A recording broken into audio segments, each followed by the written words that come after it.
We're Hello, back. we're Another here. episode of the Wine Boys podcast. You ready to introduce yourself to the boys? I am.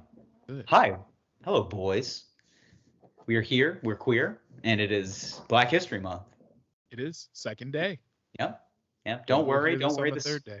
I was gonna say you will hear this on the third day Mm-hmm. of the statistically shortest month of the year. Yeah. So you, yeah, pretty racist. I'm not gonna lie. But Black History Month is the shortest month of the year. yeah, give them February. Yeah. just, see, just old white men in just like a exclusive New York City like clubhouse meeting. Yeah. Just leather bound chairs and Just books, cigars, smoking, Gordon whiskey in the air. Gekko at the New York Sports Club, just combing his hair back, Just being like, "Give him February." We must appease the Negroes. Give them February. It's like that old. Yeah, that's Black History. I keep thinking of the old Paul Mooney bit. Call it the White House. Yeah. Just the smug face. What did he say? It was just so funny though, the way he did the smug face. He's like, "Are the niggas finished? Call it the White House." It's such a good bit, man.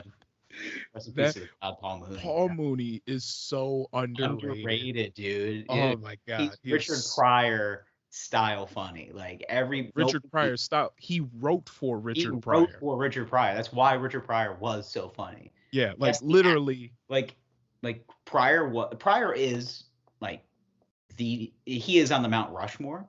Right. But if we're talking about comedy writing, Paul Mooney should be at least on a subcategory Mount Rushmore. Like exactly. I mean, it's kind of like Paul Mooney is to what Richard Pryor, what Neil Brennan is to Dave Chappelle. Dave Chappelle, exactly. Yeah. It's like, weird. Yeah. And now, I mean, it's funny to think that like all of these superstars need extra help, but then you realize that they have so much other stuff going on. Right. It's like, all right, so they need somebody to kind of like center their words. It's like, all right, this is what I want to get to, but this is A, how do I get to B? Right. But I think everybody, like nobody does it 100% alone. Everybody has somebody in their corner to help them out. Somebody that's like, I'm going to throw some ideas off you, or maybe a person that helps it come to life. It's kind of like Rick Rubin, for example, right? Where Rick Rubin doesn't call himself a producer. He calls himself a reducer. So like, Rick Rubin, just with so many albums throughout history, he would go to somebody with an idea, or somebody would come to him with an idea, and he would help them cut through the noise and flesh it all out. Mm-hmm. Like, I think the story of how like Yeezus was created was Kanye basically came to Rick Rubin with a CD that was just nothing but fucking raw, like 3 hours of just raw beats. Mm-hmm. And Kanye was like, "This is my next album." And Rick was like, "Huh, sounds good. You know, so far what you got? When's it coming out? Like next year?" And Kanye was basically like, "Nah, like 5 months."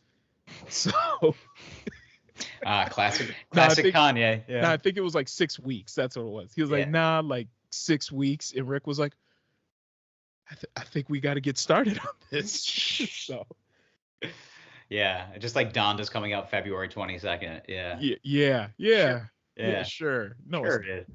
Yeah, he just wanted to look good for a graphics at 2/22/22. He's just like, I like this, and then it's just like produced by Future.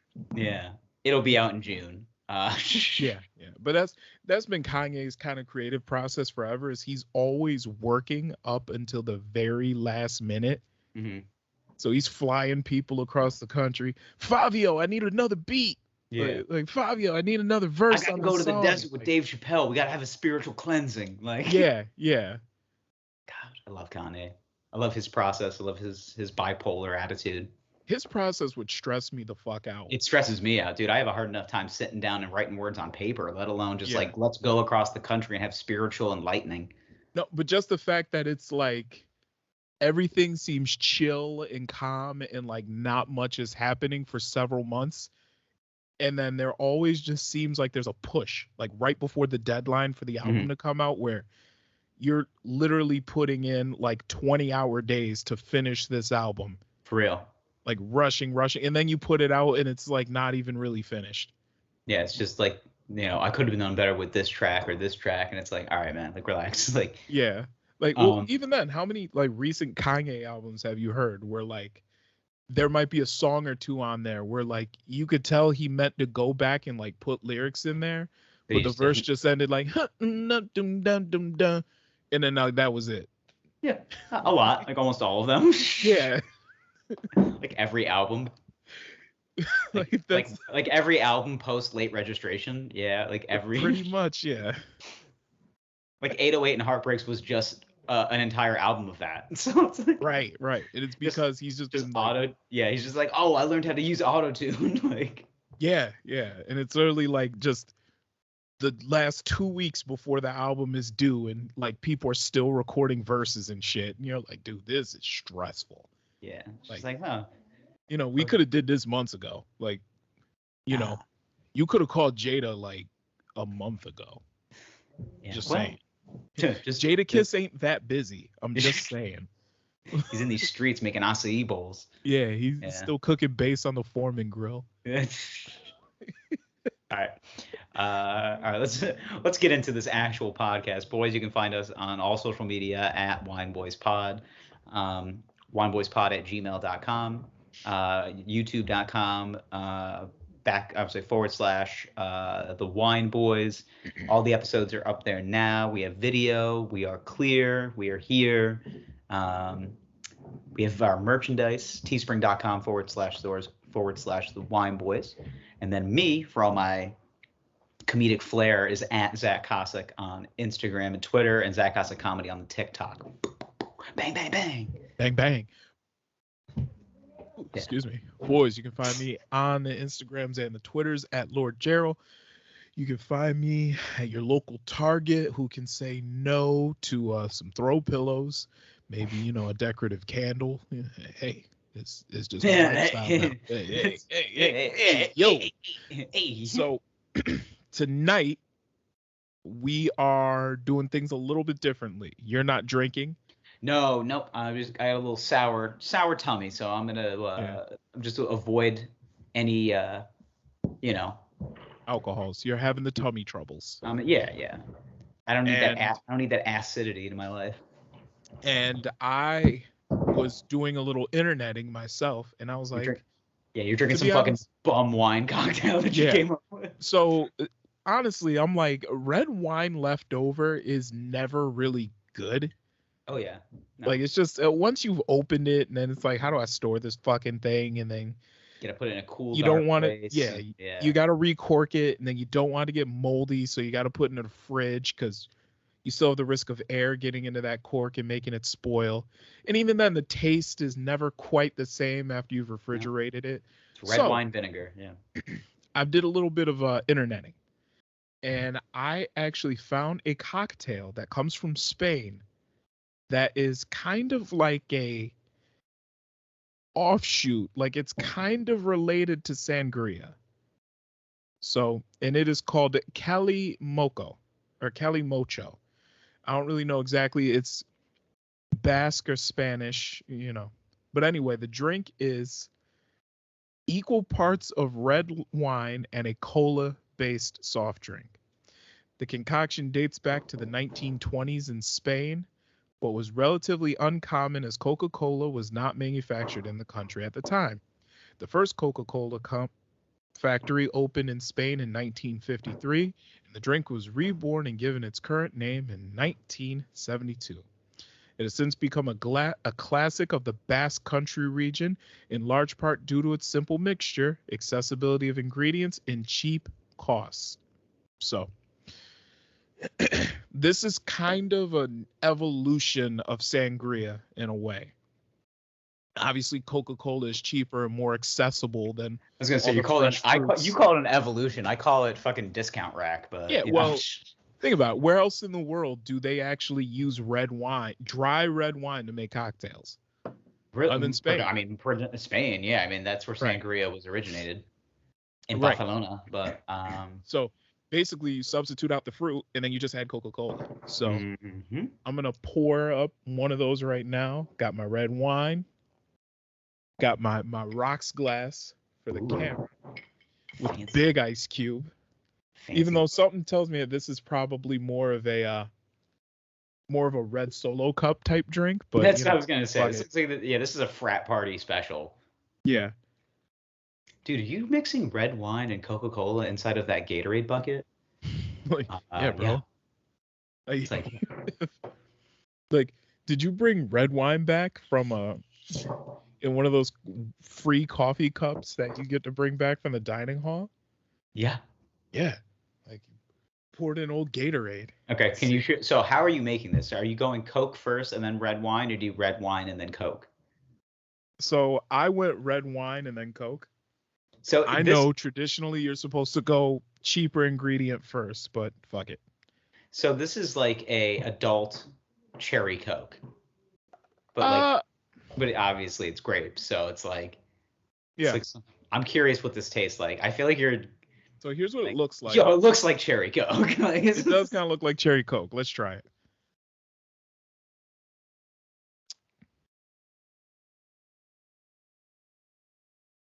Is it surprisingly good? This is surprisingly good.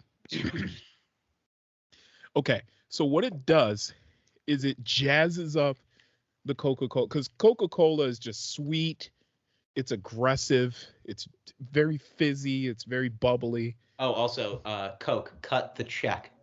Coca-Cola, cut the check. This is a very ad heavy first segment of the show.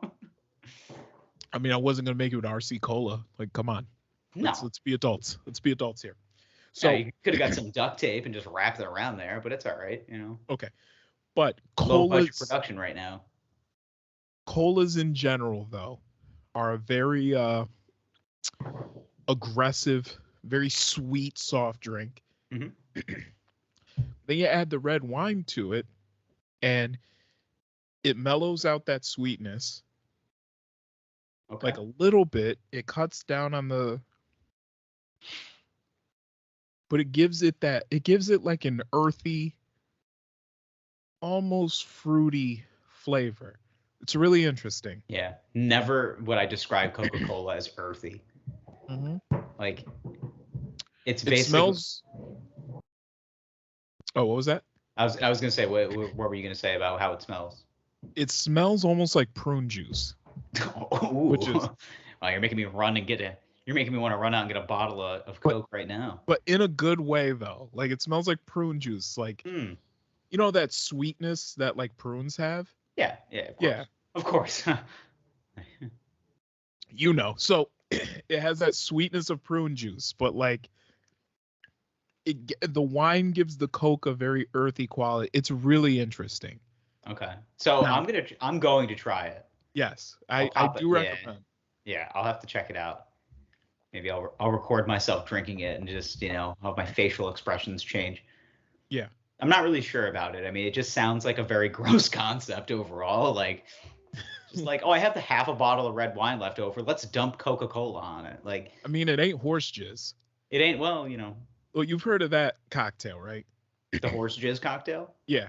I've heard like the legends of it, but I don't know of anybody that actually serves this cocktail. I don't know of anyone that's actually tried, but I know it. For the uninitiated boys, there's a cocktail called horse jizz, and it's a mixture of milk and beer. Mm-hmm. So, I mean, it's like the poor White Russian, and I like the fact that they call it horse jizz because it's just thick white substance. Yeah. I had a white lady the other night. You did? You ever had a? She was in a glass, and you're Cajun white women? What? No, not in a glass cage, like in a glass, like in some stemware. She's stuck in this. She's in an hourglass. She's stuck in the hourglass. Go on.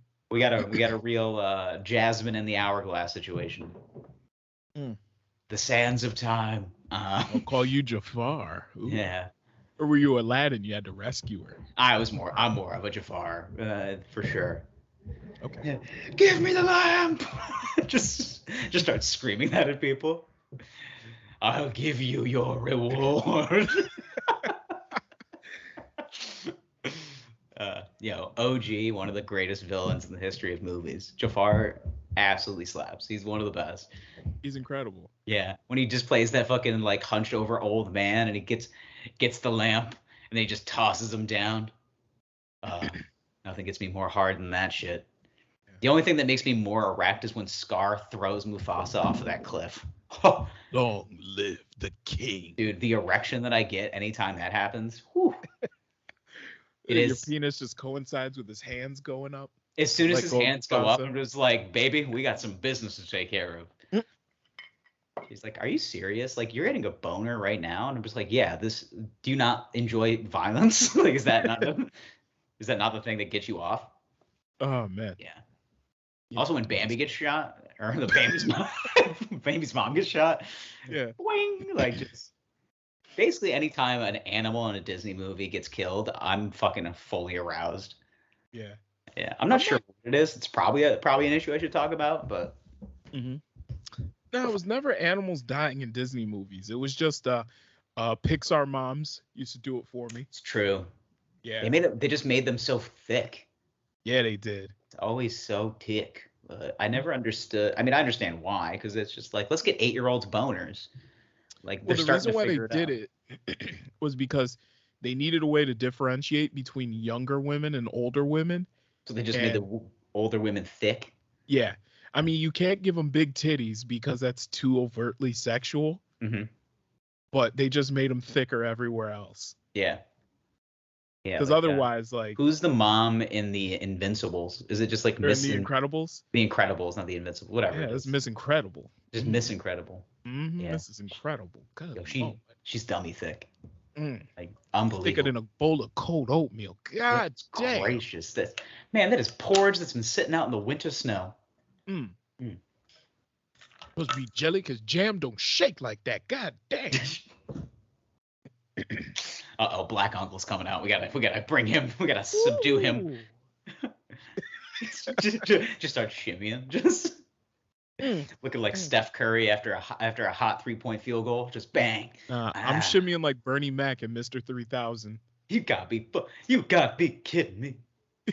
You remember Bernie Mac's confident shimmy as he like went up to the plate, Mr. 3000? Gotta tell you, a very underrated movie. It's a great film. Really good movie. It was obviously a way for baseball to try and get itself into some sort of popular culture. But Bernie Mac as a baseball player was just a great character. Like, it was like Ricky Henderson meet Barry Bonds. Like, that's kind of, I think, if we're talking about the characters that they were probably trying to portray, it was definitely Ricky Henderson in some fashion. Like, you throw a little Deion Sanders in there too. A little bit, yeah. But that was the first thing when I watched that movie the first time. I was like, okay, this is just Ricky Henderson. Okay, so which is like, let's add a little sauce to him, like a little more sauce. They're like, we want to get black kids playing baseball again. Just like, well, why don't we just dress up Ricky Henderson a little bit? Yeah, they love Bernie Mac. Yeah, we can't do Gerald Strawberry. He's a little coked out right now. We don't really want to send the wrong message to the kids. Yeah. And Barry Bonds. I think Darryl Strawberry was clean at that point. Well, he had to get clean. Yeah, he was. Yeah. There was so much booger sugar in the 40/40 Club. He didn't know what else to do. It looked like there was a crime scene. It was just white powder just flying into the bathroom. The guy was. Who was I have this conversation almost once a week now. Who was the pitcher who was high on LSD? Was it Doc Gooden? No, that's not Doc Gooden. It was Doc Ellis. Doc Ellis, I believe. Yeah. He fucking did LSD and threw a perfect game. I mean, it was like, I just had to get the ball out of my hand. It was on fire. Everybody's glove was a snake. Yeah. And then they had God, there were so many drugs in baseball. Oh, dude, it was the 70s. What do you expect? Yeah. Well, he was talking about how they did Greenies back in the day and all sorts of shit. Yeah. Ellis threw a no-hitter in 1970. Later stated he accomplished the feat under the influence of LSD. He died in 2008 Yep. after a long battle of substance abuse issues. Yeah, good for him, Good for you. Good for Listen, him. man, when you ride the lightning once, I mean, it's tough. It's tough. Tough to get off. Yeah, you know what? Sometimes you got to keep the party going. It's just, Do you understand? like, yeah. Do you know how Teflon you have to feel after you throw a no-hitter on fucking hallucinogens, and you're just like, baby, nothing can hurt me. Like at this point, fuck it, whatever. Yeah. Yeah, I'm in the dugout skiing. It's July. Doc, put the drugs down. Yeah. What are you talking about? I'm about to throw a perfect game. I need this for my glaucoma. Yeah. Like cocaine? It's funny though. Like if you look at the history of pitching performances in baseball history, the substance abuse across some of the greatest performances, like David Wells, like his no-hitter, he was fucking like out till 4 a.m. in Manhattan, just fucking drunk off his ass. He like showed up to the stadium just wildly hungover. And he's just like, yeah, I got this. And he just throws a no-hitter. Like, so your inhibitions just go out the window. So I'm looking this up because I remember he was talking about a pill that were called Greenies. I didn't know what they were. So apparently it's an amphetamine. Yeah. So Greenies are amphetamines. Players take them to be more alert and energetic. Helps combat tiredness and fatigue until Greenies became banned substances in the MLB and NFL. Their use was widespread by professional baseball and football players. What year? What year did they say? What year did they ban it? If it was like 1990, I'd be like, get the fuck out of here. Like, probably was. I'm looking for when they were banned. Let's see. Oh, Major League Baseball started testing for amphetamines in 2006. Oh my God. Jesus Christ, man. Dude, no wonder McGuire was just so hot. That Canseco in particular. It's like, why is he sweating? He's just standing. Yeah, I thought they were gonna say some shit like, yeah, they started testing for him in '94. Like, no, like 06. Like 12 years later. That's crazy. Yeah. Honestly, that made baseball more fun. No, just make them alert. The drugs made baseball more Make fun. them dude. The fact that Barry Bonds and Roger Clemens are still getting the fucking, getting the shaft, and David Ortiz skips his way into the Hall of Fame. Yeah, you don't think David Ortiz was on some shit? He's just more lovable. Like if you're a good personality, people will like you. Bonds and Clemens, people didn't like them sometimes. How old was Ortiz when he retired? 39, I think, maybe 40. Like. Okay, I am automatically suspicious of anybody playing professional athletics beyond the age of like 35. Yeah. Like Tom Brady. Yeah. Don't get me wrong. TB12, not just diet, it's a lifestyle.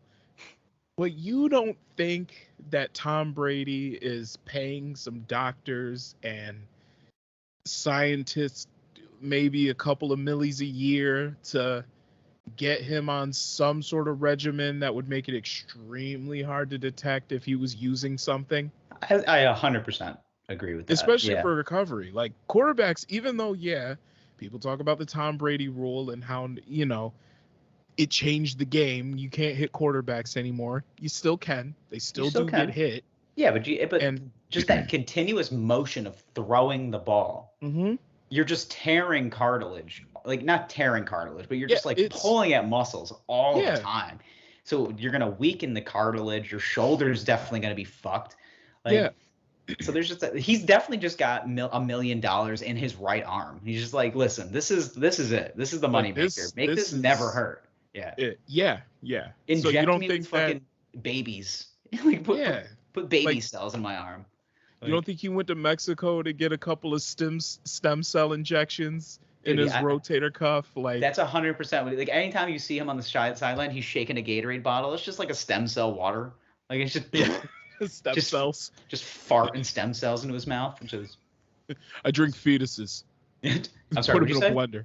Yeah. No. You want to see where his cleats is? Like, okay, Tom. Oh, Tom, you're so silly. That's why he's so charming, because he's getting away with a lot of shit. The most charming people are the people that are getting away with the most. Like, oh, absolutely. It's just like, well, he's such a good businessman. It's just like, yeah, because he's charming. Like, he's a nice guy, but like, as soon as the door closes, he's hitting his wife. We know this. Like, like beats his wife, kisses kids in the mouth. We all know. I don't think he hits Giselle, but I think Giselle hits him. That's kind of how I think their dynamic works. I don't know why. Maybe. I think it humbles him. I think he walks in the door and he goes, "Hit me," and she's like, "What?" He's like, "I need to feel something." Punch me. Punch me in the face. Hit me in the mouth. I need you to hit me really hard. All right, stop. It's turning me on. Like, I mean, maybe that's how Tommy gets in the mood. Probably. Hey, can you hit me below my knees? That would be great. Like, I need you to tackle me hard as you can, but it's got to be waist up.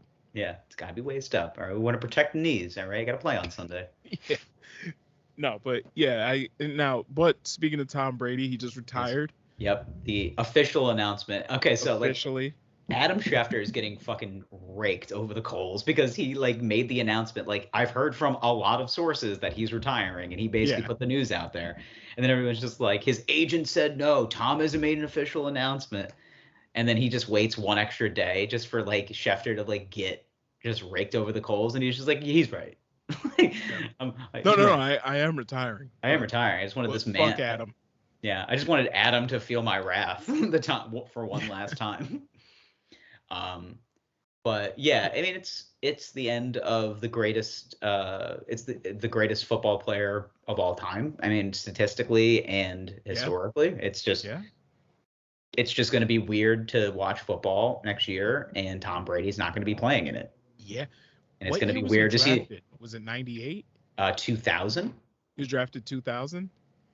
Yeah, so we were 10 years old when he was drafted into the NFL. Yes. So yeah, I don't think I really remember the league without him. We've aged like shit. Jesus. God damn. I'm losing my fucking hair. My back. Tom looks great. Yeah. I look like hell. I'm doing stand up because I'm stressed. Like. Oh man. No, I love stand up comedy. I'm trying to be if anybody just like walks into a show and they're like, I just want to be the Tom Brady of comedy. I was like, all right, back up. Like, why don't we calm down? Okay, do you realize I think you should model your life after Sinbad, personally. That sounds pretty good to me. Yeah. I mean, I'll take a Sinbad lifestyle. You know, get a couple of some G-rated films out there. Mm-hmm. You know, I need you to get like a silk shirt, some really baggy slacks, a dangly earring. Yeah, I kind of want a Bob Saget in my life, for real. You know, rest in peace to the god. But I mean, that seems like I think that's perfect white guy comedy energy. Like, that's what I'm looking for. Like, I want to go on stage. I want to say some really dicey shit. And then I want to go and I want to do Full House for a few seasons. Like, that's what I think that's comedy gold right there. Like, that's the pocket you want to be in. That's the pocket you want to be in. You want to say I was fucking this girl in her ass while doing coke off her back, and everywhere you look. Yeah. That's your life. That is what you want. Yeah. And it's just funny because like everybody on that cast is like still close to this day. Yeah. But like half of them are all like evangelical Christians. Mm-hmm. And then you throw Bob Saget in there, who's like telling dick jokes and bloody pussies. Yeah. And then as soon as the cameras turn on, he's just like, America's dead. Here we go. Like, oh, Michelle, come here. Yeah. Dude, that's my favorite part about comedy, because we all kind of have sort of split personalities in some fashion. Not all of us, but most of us. Yeah. There's the fashion, like Bill Cosby. That's a good example. Yeah. America's dead. Yeah. America's dead. As soon as the camera turns off, sure, he's doing some weird shit. America's dead. Camera's off. Probably the most notorious serial rapist of the modern era. I know. Yeah. Bob Saget was just pull up your pants, black men. You with the hippies and the hoppies. Hippity doodle. Yeah. And then he's sending these fucking sociopathic text messages. Well, you shouldn't have been wearing that. It's like, oh my god, this fucking psycho. Yeah. Yeah. Well, he's out there walking the streets right now, or I don't even know what he's doing. He's probably just like in a hospital bed. I don't know what he's doing. He's just Be I know. careful. There's some creepy men out there. Whoa. You think that's what he does when he comes? I think that's what I think. I mean, that's what goes into my head. Like, whoa.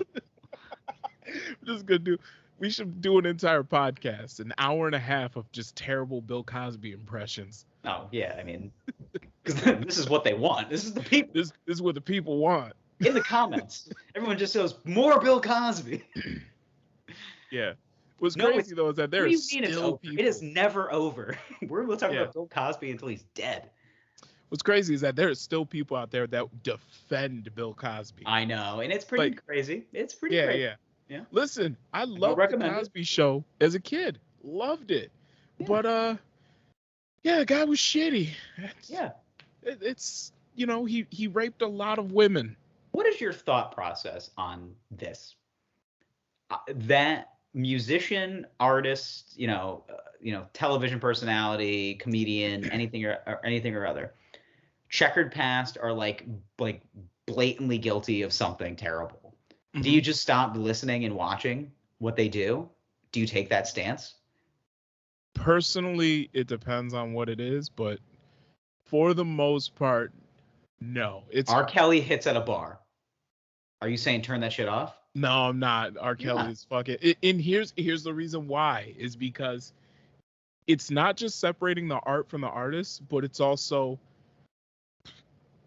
remembering that where you were the first time you heard the remix to Ignition, shit like that. Like, they're just certain memories, watching Cosby Show reruns on Nick at Night.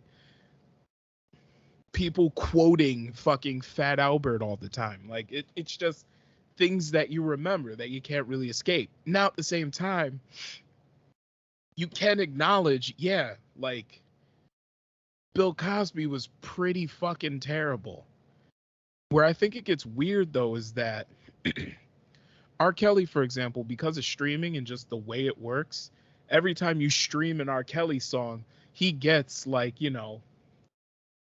don't know, 1/16 of a cent. Yeah, I think it's like, but he's still getting paid 0.3 of a cent or something like that. Yeah, like he gets like some minuscule amount of money, but those add up. So that's where it gets weird for me. Whereas, if you were to listen to one of his CDs, you already bought the CD at this point. So yeah, for real, it doesn't really matter. And that's where it gets kind of weird to me. It's like, no, like, I don't want to support this man financially anymore. But at the same time, I mean, you ever listen to Real Talk? Like, it's a classic, bro. It's a classic. It's the kind of shit that makes you want to, talk to a woman aggressively. Yeah. Which, by the way, like, hindsight being 2020, I mean, the optics of it are not very good. No. That song's manipulative as fuck. I don't know, man. I still see some mans in these streets talking the way they do. Mm-hmm. Yeah. Oh man. Dude, were there other guys there? Dude. Dude, overly aggressive, like, fucking shit talking is the best. Mm-hmm. This is why I'm in the career path that I chose. Yeah. So there's two things in this world that I love. I love women and I love talking shit. Yeah. Can you support the art can you separate the art from the artist? I absolutely can. Yeah. Okay. But I'm also, somebody that is an artist from the fashion of, like, I'm also not, as far as have anything to do or anything going on. But no, I'm not. My hands are clean, so I don't really have any. I don't have any personal issues. But my thought process is I can understand if somebody is angry. Yeah. But don't just be like, oh, I don't like his music anymore. Because it's like, you were listening to that shit, however many years ago. This happens, and you're just like, I'm taking a firm stance. Yeah, I'm done. Oh, are you? This was it. Not when that tape of him peeing on that 14-year-old girl came out back in 2002. That was parody. They turned that shit into parody. They did, yeah. They were just like, oh yeah, Dave Chappelle will piss on a girl, and it's funny. Yeah.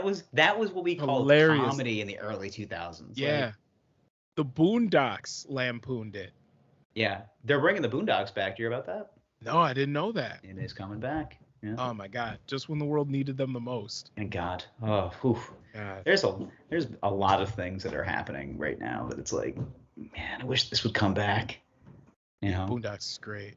It's just gonna be a watered down version of it, but I hope not. Nah. I hope not. I hope as long as Netflix or Amazon get a hand on it, everything will be all right. Yeah. So what else were we going to talk about? So we were talking about Brady. So let's just do the smooth transition into the Super Bowl because as you can see, I will rock this.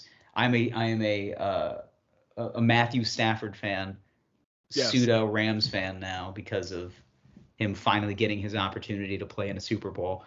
And it's a situation where it's like, okay, you know, it's not you, it's me. It's definitely me. Right. Well, sorry we ruined your career almost. Yeah. I mean, I think this season that Matt Stafford had definitely proves that it was not him. No, this is this was a breakup and your girlfriend is thriving. Your ex is thriving right now. Yeah. She got her revenge body. Yeah, man, she's looking fit. She's fucking good. Yeah, she's trying to she's taking the Rams to the Super Bowl.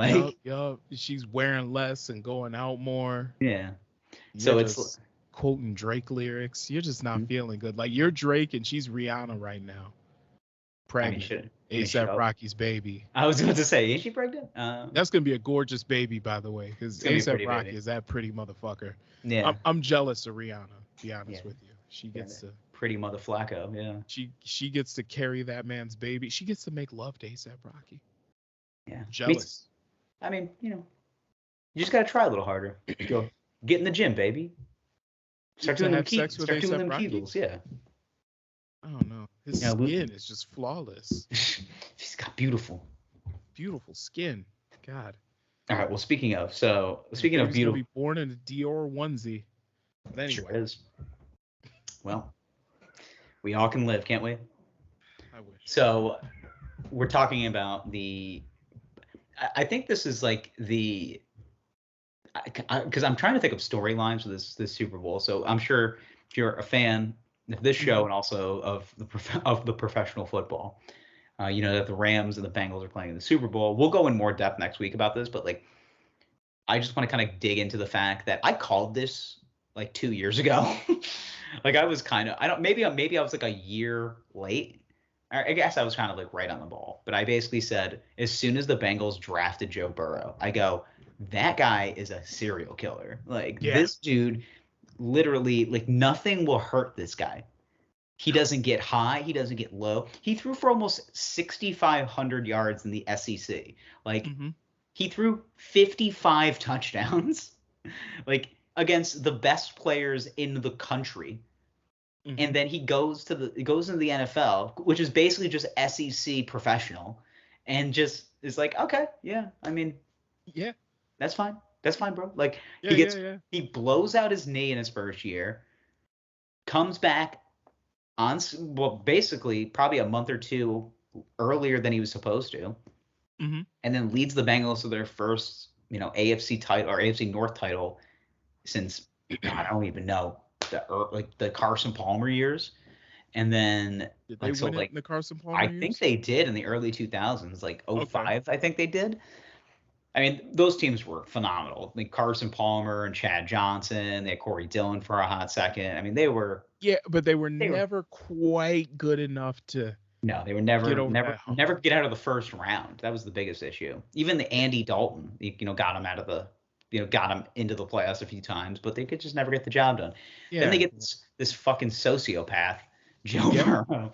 Literally the drip that he walks in with every week. He's wearing these fur coats and these Cartier frames and this diamond necklace. And it's yo, this dude doesn't give a. He literally does not give a fuck.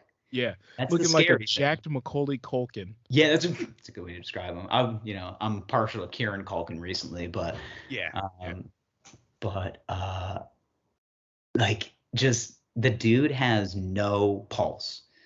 A resting heart rate of 36. He just doesn't. He's a killer. And what happens is that if you start, what does a killer do? He kills. Like, he goes out and he commits crimes. Mm-hmm. And he's been just laying waste to the best players and teams in the AFC for like for a month now.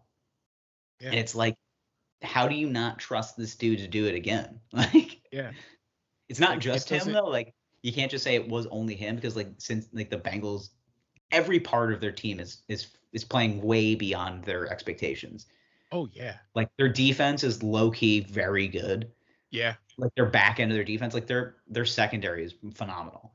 Mm-hmm. Front end of the defense could, they'll be all right, and their offensive line is atrociously bad. Like, but somehow they ranked in the bottom third of the league in the offensive line category. Yet Burrow is getting like crushed and still throwing for 300 yards. Like, we were talking about this last week, where we said we did not think that they would beat Kansas City because of their offensive line, and somehow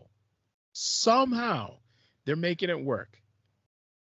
No idea how they're doing it, but they made it work. So you can't bury the lead, dude. They were down by 18 points. Like, yeah, you're absolutely right. Down 21-3. It's like, okay, this is the route I was expecting. And then they came back and scored 27 unanswered points. Yeah, then there's like this, because they have a legitimate serial killer as a quarterback. Like, guys, like, okay, we're down by 18. Yeah, that's fine.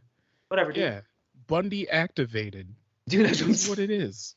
Hey guys, we're down by 18. I can't seem to get my bike in my trunk. Do you maybe want to help me out with that?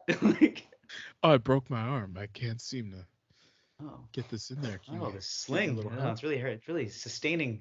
Mm-hmm. It's really keeping the elbow in place. I don't know. It's unexplainable, but we'll dig more into it next week. Because he smoked a cigar that night and then killed a hooker. Yeah. Oh, dude, how many, Joe, where are the bodies? Let's just answer the question. Like, how many bodies are underneath the floorboards of your house right now? Can we just, what if Joe Burrow gets knocked for like killing hookers like years later, and they tracked it down because they were able to figure out like where the Bengals were playing? So he's just killing hookers in different cities, like every road game. Yeah. It's like, I found a dead hooker in Kansas City. I think it would be hilarious if he was like one of the most predominant like murderers of our time. Yeah. And he plays like a historic 15-year career, and they just go back into the archives, and it's just like, and for 14 of those years he killed a hooker in every away city. Joe the Ripper. Joe the Ripper. But because he's so fly, they call him Joe the Dripper. Whoa. Joe the Dripper.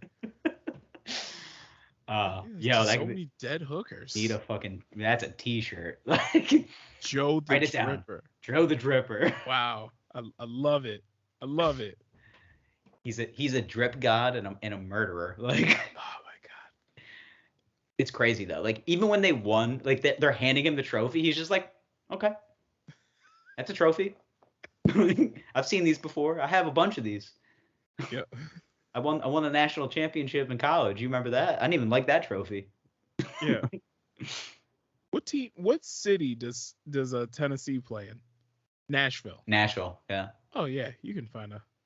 Oh god, yeah, Nashville has got. I'm just thinking, I'm plenty of ladies of the night. Yeah, I'm just looking at like their schedule over the last year. I'm like, okay, they're in Tampa. Yep, there's hookers there. There's hookers in every city. Yeah. Well, Miami Dolphins. Minnesota might be tough. Oh, there's hookers in it. You ever been to Minneapolis? Oh yeah. I've never been to Minneapolis. I couldn't tell you. It's there are bad parts where the other half lives. Like, what about like a Pittsburghian hooker? Sturdy gal. just a steel town woman. She's very similar to an Alaskan hooker. He fucked her and she had steel toe boots on. Yep. Let's see. I'm just looking at her. She's wearing a brown Carhartt jacket as you stuff her in the trunk.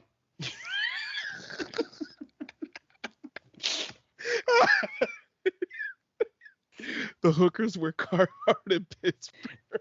They're either wearing Carhartts or they're wearing like oversized like Pittsburgh Steelers jerseys.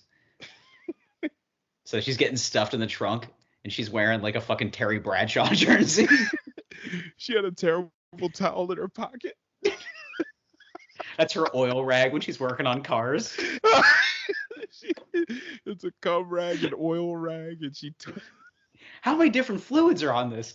I can't. We couldn't get it. We couldn't get a perfect blood sample because there's so many fluids on this towel.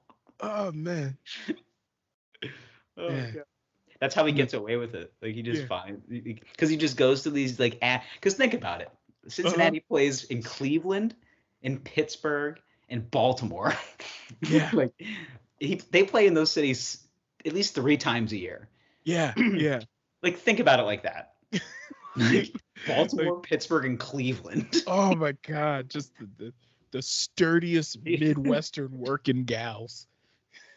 And then in Baltimore, you just got these like just grizzled, tough, just kind of like, you know, crab sea fisherman type ladies.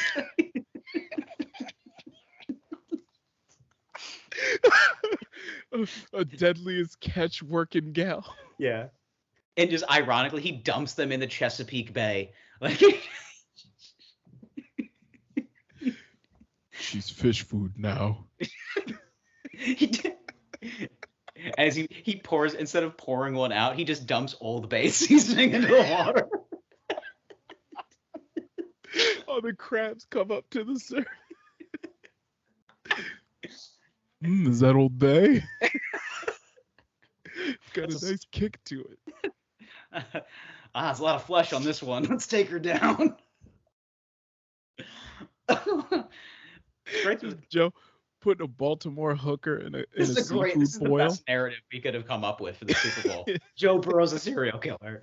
Joe Burrow's a serial Matt killer. Stafford is just this good, wholesome boy from Texas who barely speaks. Yeah, he just rips cigs and works construction during the off season. Dude, he fucking crushes beers. There's this great video, if you can find it, of Matt Stafford. Like, do you ever see that video of Aaron Rodgers trying to chug a beer at a Milwaukee Bucks game? Yeah, failing. And then his offensive lineman just like rocks 2 beers back and forth, and he does the callback, and Aaron's just like sipping beer. Yeah.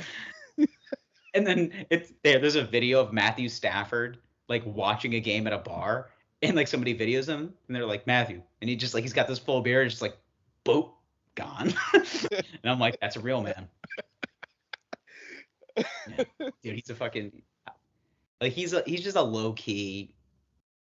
He definitely is a low key like fucking party guy, and I like, especially in college. I mean, he was the quarterback for the Georgia Bulldogs. Like, yeah. SEC starting quarterback, hooking up and marrying the head cheerleader.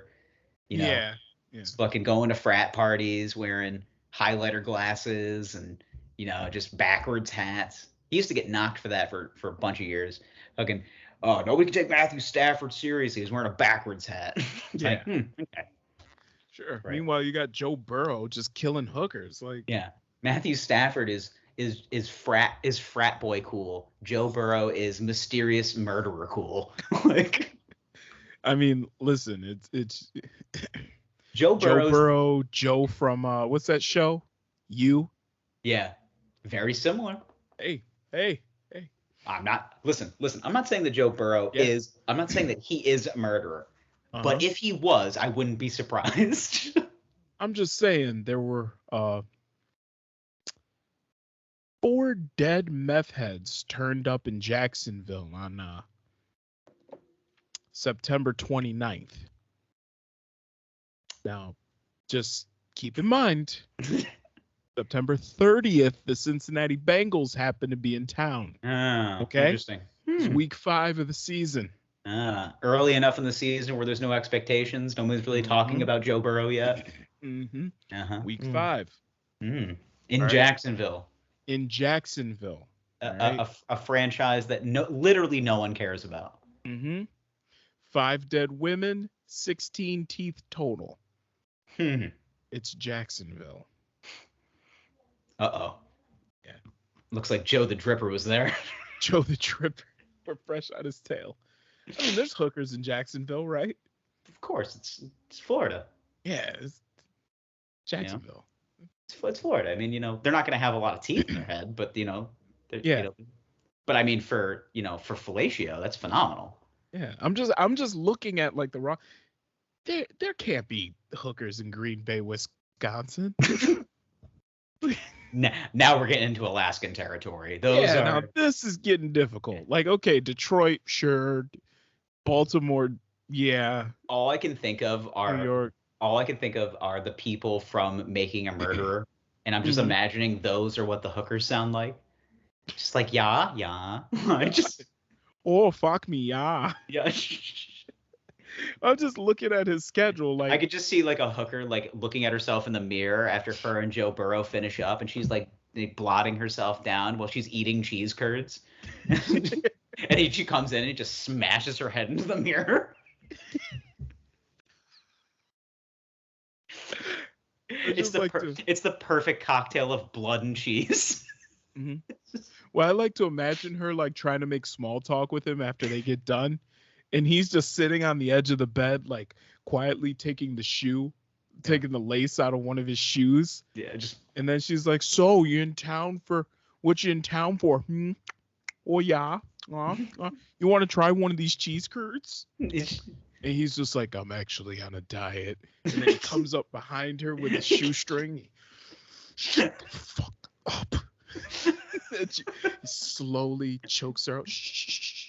It's okay. It's gonna end soon. He takes her down to the ground.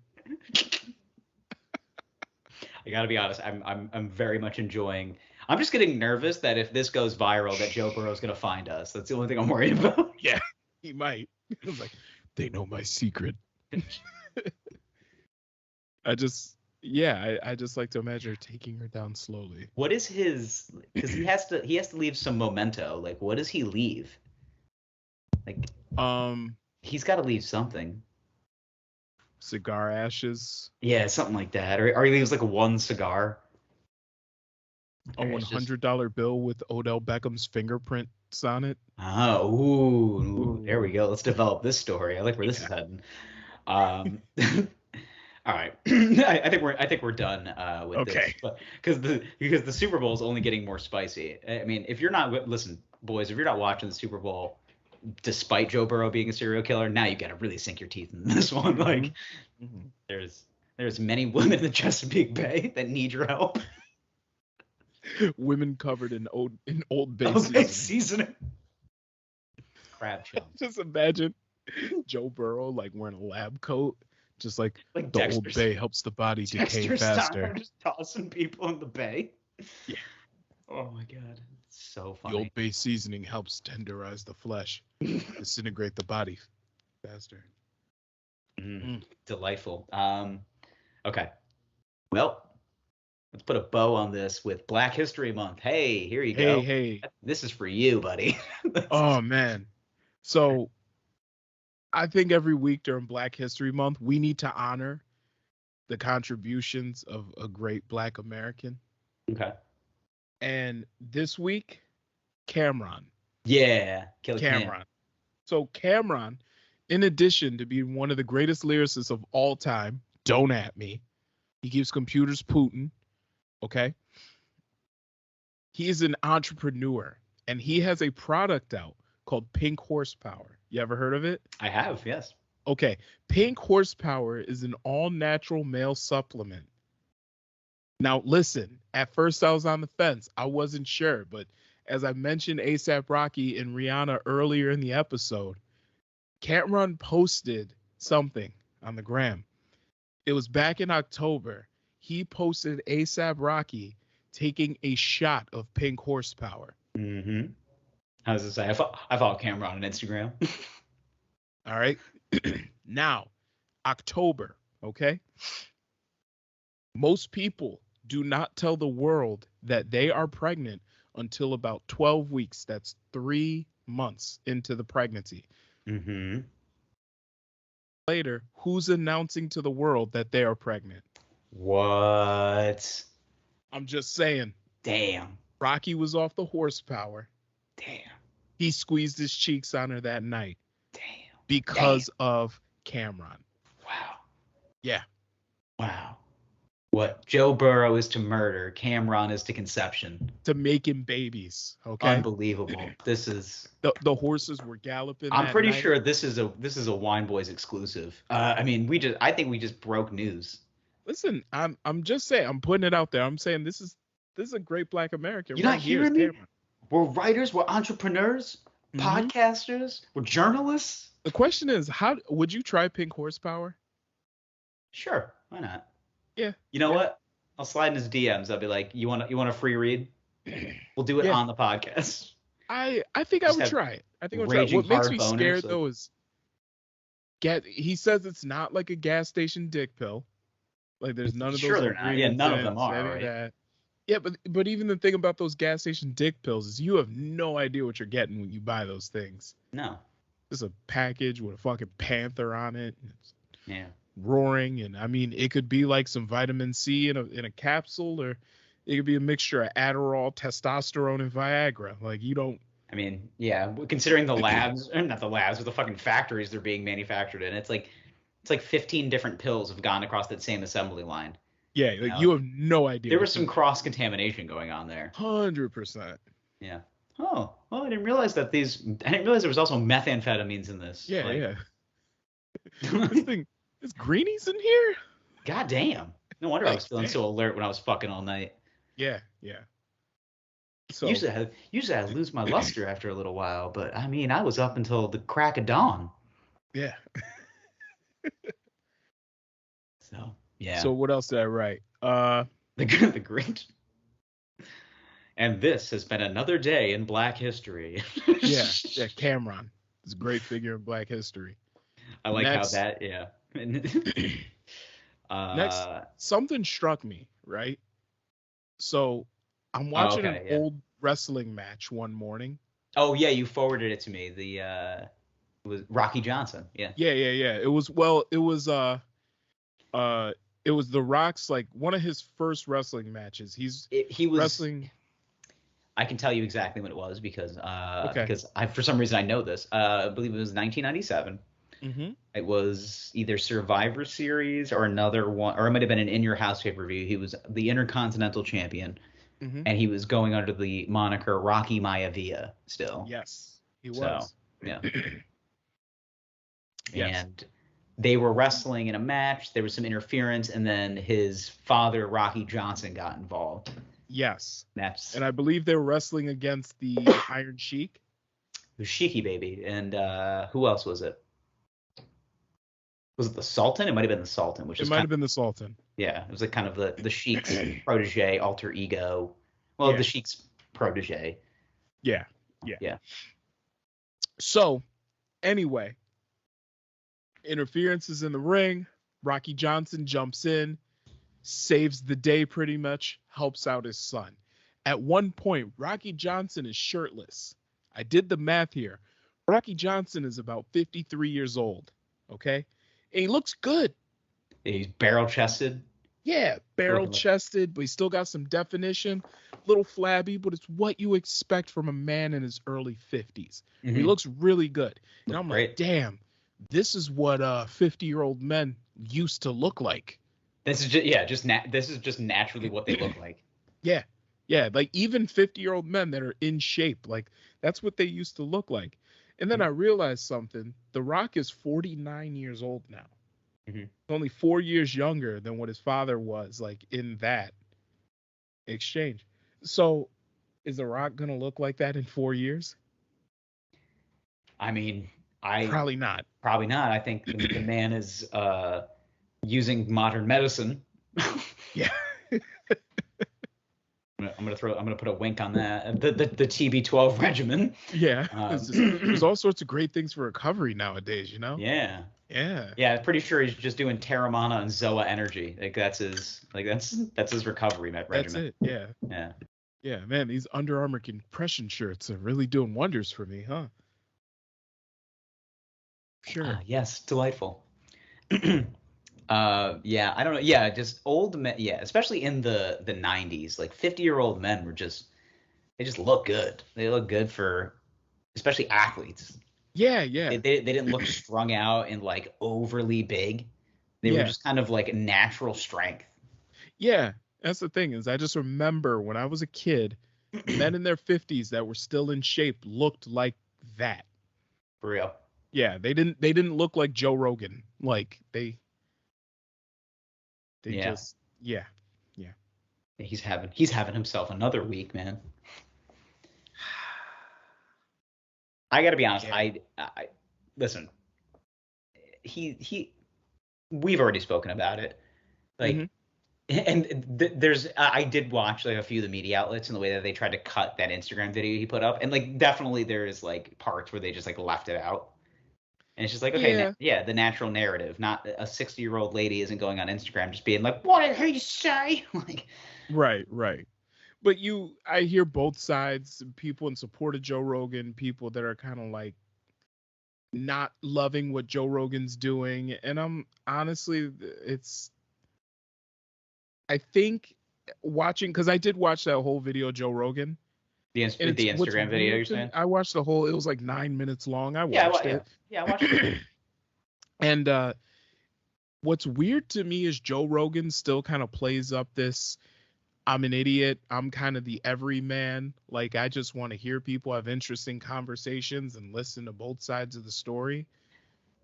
But I you're think kind of, yeah, but it's the platform. That's really what it boils down to. and Is that's that what it is. It's like, dude, you get 11 million like streams per episode. Like, at a certain point, you have a responsibility to like put out accurate information and vet people before you have them on, because yeah, and now I think listen. what Spotify, and I haven't listened to an episode in a few days, but I Mhm. think what they're going to do now is they have to then put some sort of medical disclaimer if there's like some subject matter in the episode that's like Yeah, a yeah. little like to the contrary. Yeah. So, which I think you really should do anyway.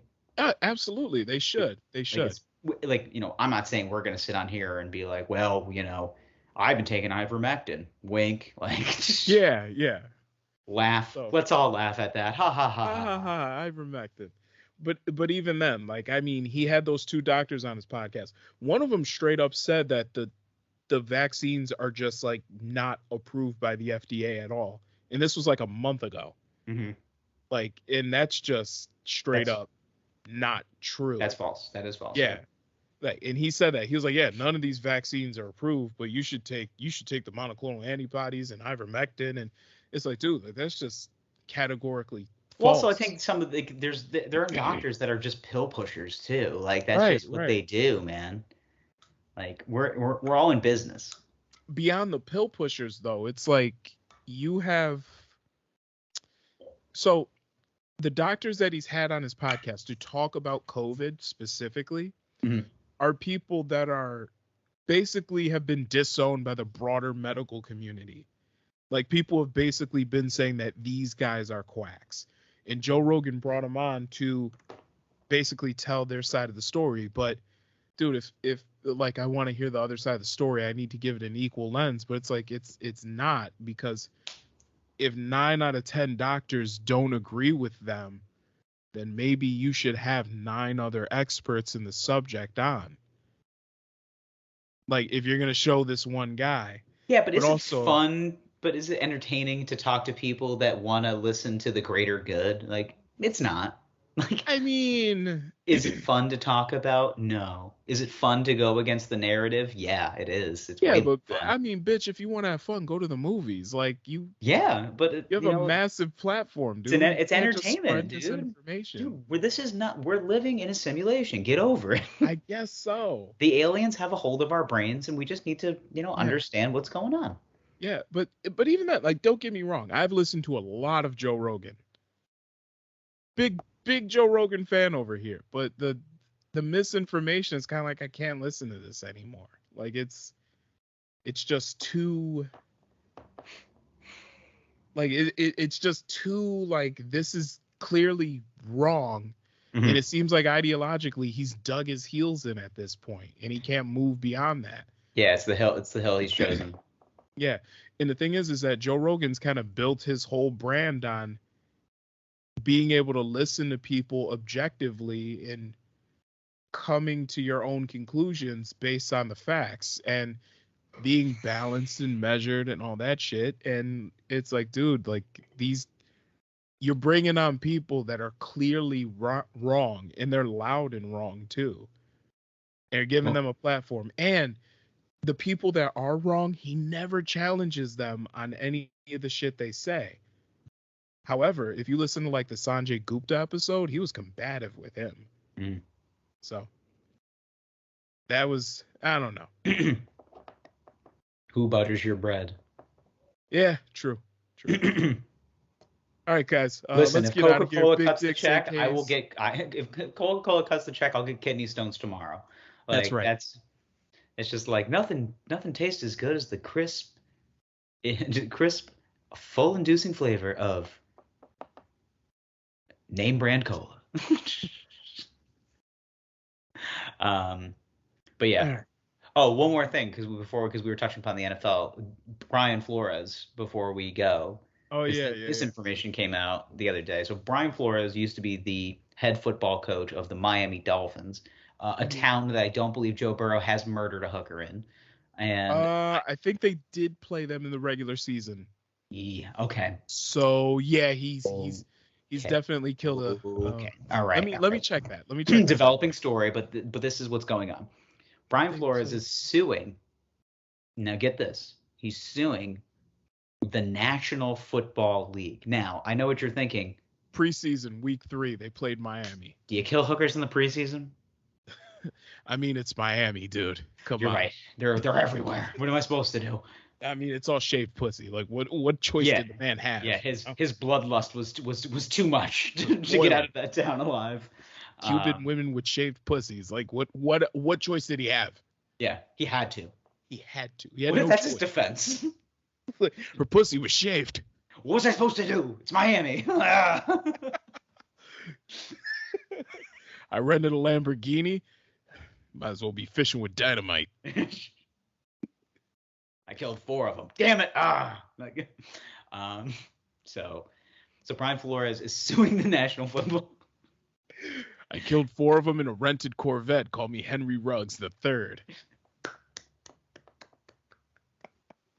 Too far? Too far? Nah, it happened already. You know. Oh, it looks like somebody went to Ruggs driving school. Oh. I was. By the way, episode is in the archives. Search the Wine Boys. You fucked my fantasy season, but anyway. It's all right. I had Joe Burrow on my fantasy leagues. Gang. Gang shit. Gang shit, no lame shit. Not only was he murdering touchdowns, he was murdering hookers. All right, we're done with that. So, Brian Flores is suing the league and 3 teams in particular. There's a point in I think it's like a 58-page suit that he filed in Manhattan. And it basically says that, like, in one interview process, he had an interview with the Denver Broncos for their head coaching job last year or a few years ago. And he just said that, like, John Elway and the entire front office staff just came in, like, aggressively hungover, like, from, like, just drinking all night long. Yeah, they showed up too late. They showed up 2 hours late. Hungover. Yeah. And they're just like, yeah, all right, Brian, thanks for your time. Like, oh, God damn it. Yeah. Like, he pretty much just said, yeah, I was the obligatory, like, Rooney Rule African-American interview that they had to do, and they treated it as such. But there's been situations, too. Like, then there's, like, these text messages between him and New England Patriots head coach Bill Belichick, who was the greatest of all time, who basically said, oh, yeah, they're linking you to the Giants job. And then Brian Flores is like, are you talking about – no, he said – at first, oh, by the way, congratulations. Like, it looks like you're going to the Giants, essentially. And then I thought he was saying that about Buffalo. No, he was saying that about the Giants. Okay. And then he reiterated the fact that he was trying to talk to Brian Daboll. Yes. Who is now the head coach of the New York Giants, who is the offensive coordinator for the Buffalo Bills. Yes, that's and then what it basically Belichick was like, I fucked up. Oops. Sorry. Oops, sorry. Sorry for ruining your life again. Yeah. Like, so basically the guy is just it seems like he is getting fucked over based on his narrative. Now, I don't know enough. I need to see the grand scheme of things. Yeah. But let's just be real. There's one black head coach in the NFL. And Yes. he coaches for the team that instituted a rule. Like their upper management instituted a rule to mandate that every team that has a coaching vacancy has to interview an African American coaching candidate. Yes. They're the only team that has a black head coach. Coincidence? I don't think so. Yeah. Is there any black owners of an NFL team? There's like a couple. There's like 2 black GMs now. 2 or 3, something like that. Yeah. The Detroit Lions have a black GM. Yeah. Yeah. The Chicago Bears now have a black GM. Yeah. Is that it? I think that might be it. Is that it? But also Brian Flores, as the head coach of the Miami Dolphins, had 2 back-to-back winning seasons, and it was the first time they had done it since 2003. Oh, you're muted. I think it was I'm sorry, I just didn't want to get the water on there. I think it was the 2003-2004 season. Yeah. Pretty long time. Somehow you fire your guy for winning. But you're firing a coach for winning. Something is going on. Yeah. I can say where there's smoke, there's fire. So I don't know the full story. But I do know this. So because the suit was literally just filed. He was doing a press tour today. Yeah. He did CBS this morning, and then he did ESPN today too in New York. And I think he seemed very well mannered in all of his responses. He didn't get angry. He didn't get frustrated. He just said, hey, I'm just sick of this. Yeah. And he basically just said, hey, man, like I've now taken a stance where I basically know I'm never going to coach in the league that I love ever again. Yeah. And it's like, and it's all for, it's all for being, somebody that is thinking progressively and trying to make a difference. Yeah. And, let's just keep it funky. Like 70% of the players in the league are black, and there is 1 black head coach. Yeah. Tell me that there are no. But I think there's only one guy qualified. It's kind of historical across a lot of the leagues, though. I mean, even in the NBA, there is not a ton of black head coaches either. There's a few. There's a few. There's like 5 or 6, I believe. Yeah, but gradually, more than one. There's more over time. Like you're starting to see, even then in the NFL, there are no black owners. Mm-hmm. Like there are no black owners. There's like you said, like 2 black GMs. There's 1 black head coach. Like there are no black people in positions of power, even though they, as far as players are concerned, represent the overwhelming majority. Yeah. It's pretty fucking weird. So well, it's not weird. It's just historically accurate. It's just been that way for so long. And that's the other thing too, is like we can also get on this giant grand scale of the NFL. But let's be honest, I love that shit. I'm gonna keep watching it. I like it. Yeah. There's rapists and murderers actively tackling each other right now. Yeah. I mean, a big rapist just retired, so. Yeah. I mean. Yeah. We're just like, he fucked that girl in a bathroom, but goddamn it, can he throw the football? He did twice. Yeah. Yeah, so what? He raped a couple of girls. Do you see that spiral? He won us a Super Bowl. All I can think of is like watching ESPN First Take and like, who was it? Samuel Acho is talking about tackling Ben Roethlisberger for the first time. He's like, God, this man is solid. This is hard. And then I'm just thinking about the women that were on that bathroom floor. They had no chance in fighting that man off. None. Just imagine a dead weight 265-pound man. Yeah. How tall is Ben Roethlisberger? Like 6'4", 6'5"? Yeah. I mean, you don't get the nickname Big Ben without, being a big hefty boy. Yeah, just a big sturdy man. Fucking meat castle. Shit house. Yeah. Big they named a sandwich after him. Yeah. You hit that man, it hurts. Yeah. Oh, believe me, he's got the scratches to prove it. But yeah. Yeah, but he's got a loving family at home, and he's one of the greats. All right, so it's Yeah, definitely. Oh, what's that? Oh, is that the janitor coming in to sweep this under the rug? Okay. Oh, he's gonna be the GM of this team. No. Oh, it's interesting. Ray Rice, haven't heard from him in a while. Yeah. Zach Stacy? Oh, that's Yeah. Now that's one. Boys, if you want to find, it's one of the worst videos I've seen online that, like, so far this year is. Yeah, that's. Oof. Yeah. Must have all this head trauma, but. Yeah, I don't know what it is. What is it about all these guys that played really well in the NFL and then they just like go to prison a couple years after retiring? I don't know. Yeah, that's right, Darren Sharper. Yeah. Oh shit. Darren Sharper. All right. One of the hardest hitting safeties in the league. Oh man. All right. Well, this has been phenomenal. We'll talk next week. We have we got Super Bowl week. We're obviously going to be there on Media Row. Of course.